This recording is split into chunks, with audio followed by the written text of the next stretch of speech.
So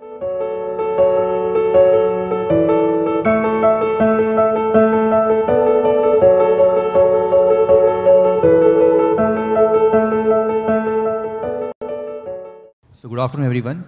Since there's a paucity of new ophthalmological terms coming up, I'll be adding to the confusion here now. So we're talking about lamellar hole associated epiretinal proliferation, or LHEP. So lamellar macular holes were first described by Don Gass way back in 1975. Witkins and group gave us the diagnostic criteria, which included irregular foveal contour, break in the inner fovea, and intact photoreceptor layer. But with the evolution of OCT, we have realized that not all lamellar macular holes will have an intact photoreceptor layer.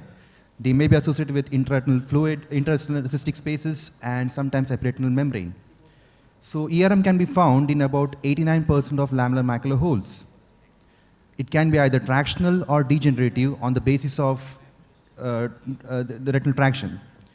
And sometimes both these entities can coexist. So Witkins initially described them as thick ERMs.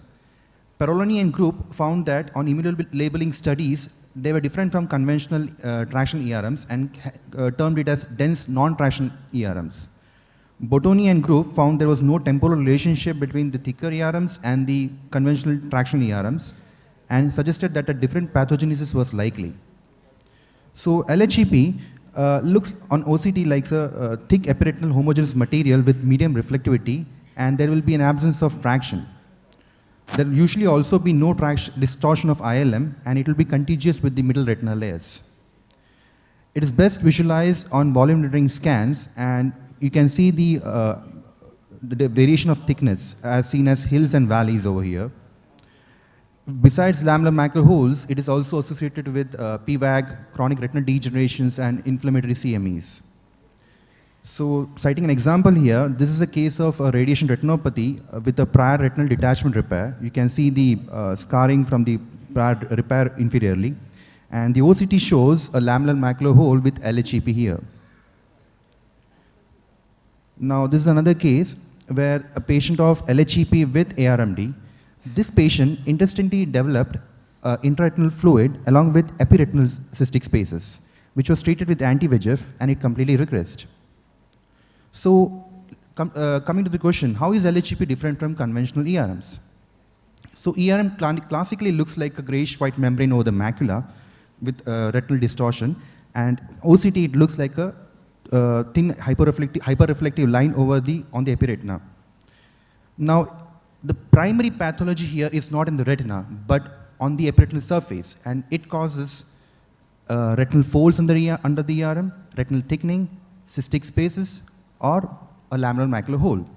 Whereas LHEP is not seen clinically, and on OCT, the primary pathology, if you look into it, is not in the epiretinal surface, but in the retina itself. There's a degenerative retina, and then it gives rise to the LHEP, which is seen in which tries to cover the theoretically close the lamellar defect.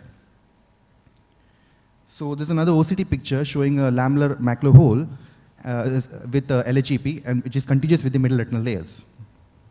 Now another picture of 3 different patients, and if you see the common feature in all of them, there's an ellipsoid zone disruption here, and all these studies they have found in common that there's a complete ellipsoid band disruption in all their patients. So regarding the origin of LHEP, which has been a little controversial, there are 2 schools of thoughts. One says that it develops from the vitreous, or it develops from the Mueller cells.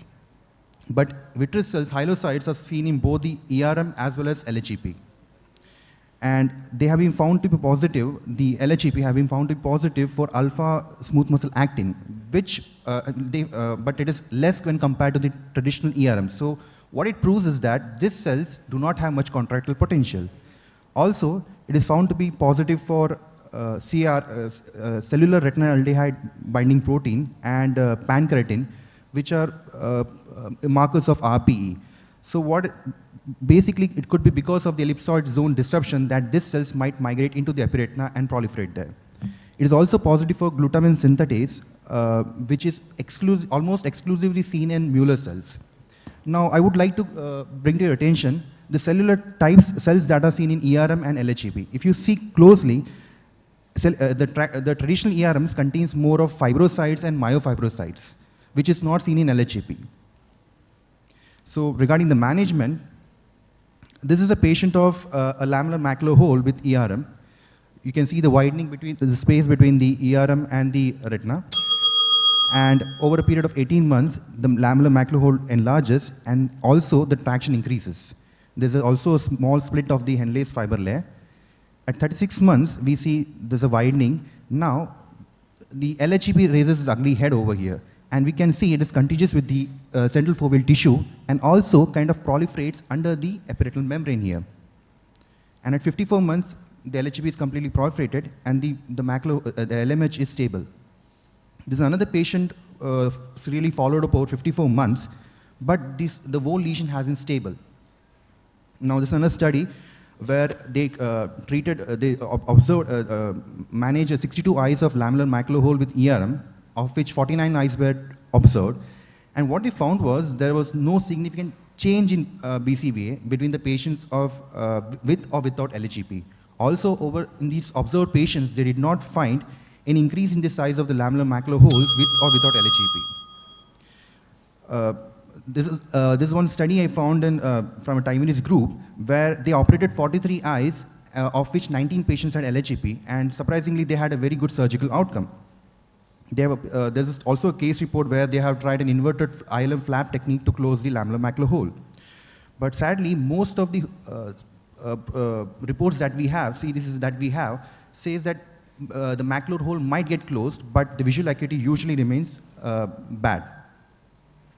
So, and also to be borne in mind, one point is that most of these cases when we operate, they have a high risk of developing a full thickness macular hole because this epiretinal tissue is connected to the central foveal tissue.